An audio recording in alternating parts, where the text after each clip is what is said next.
Welcome to this video on the Introduction to Journalism, focusing on the essential processes of editing and designing a magazine page.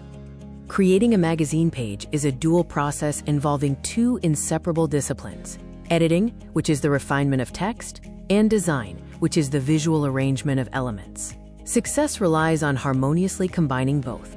Magazines and newspapers serve different purposes. Newspapers prioritize speed and information density, often using the, quote, inverted pyramid structure. Magazines, conversely, are designed for an engaging experience, focusing on aesthetic value and narrative flow. The editor is the gatekeeper, responsible for the article's tone, accuracy, and clarity. The designer is the visual architect, responsible for visual hierarchy, layout, and aesthetic appeal. An editor's role extends beyond grammar. Key responsibilities include gatekeeping, deciding which stories fit the mandate, checking the tone for the intended audience, and ensuring clarity so the work is easily understood. Consistency is vital in editing, achieved through a house style, which is a specific set of rules for spelling, punctuation, and formatting. This ensures uniformity across the publication, building trust and professionalism. Copy fitting is the art of precision in editing. Since space is limited, this involves trimming text to fit the layout and breaking up long paragraphs to make the page more inviting, without losing the story's essence. The furniture of a magazine page refers to all textual elements that are not the main body text. This includes the headline, the stand first or intro paragraph, and pull quotes, which break up text blocks.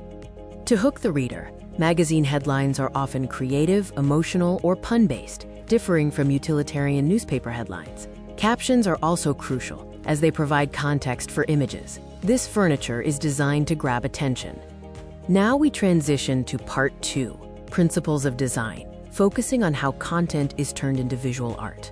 Design is communication, not just decoration. The function of layout is threefold: navigation, guiding the reader's eye; clarity, making complex information digestible; and aesthetics, creating a pleasing visual experience. The grid system acts as the invisible skeleton of the page, consisting of lines that dictate element placement. It provides structure and ensures consistency, making all pages feel cohesive. Visual hierarchy tells the reader what is most important. This is achieved through size, making larger elements stand out; position, placing key items at the top or center; and color, using contrast to draw the eye.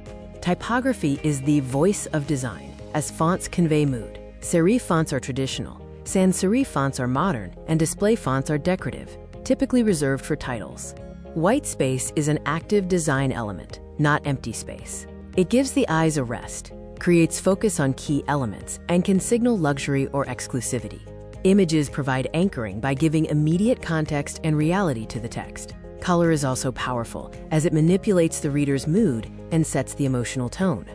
In a visual comparison, magazines prioritize the visual journey over raw information density. Unlike dense, utilitarian newspapers, magazines feature generous margins, full-bleed images, and a curated color palette. We have covered several key terms. House style ensures consistency. Copy fitting adjusts text length. Furniture refers to non-body text elements. The grid system provides structure, and visual hierarchy directs the reader's eye. Ultimately, editing and design require collaborative effort. The editor provides the narrative substance, and the designer provides the visual vessel. Neither can succeed without the other. Thank you for watching this video. These are the image sources used for the content in the first part of this video. These are the additional image sources used for the content in the latter part of this video.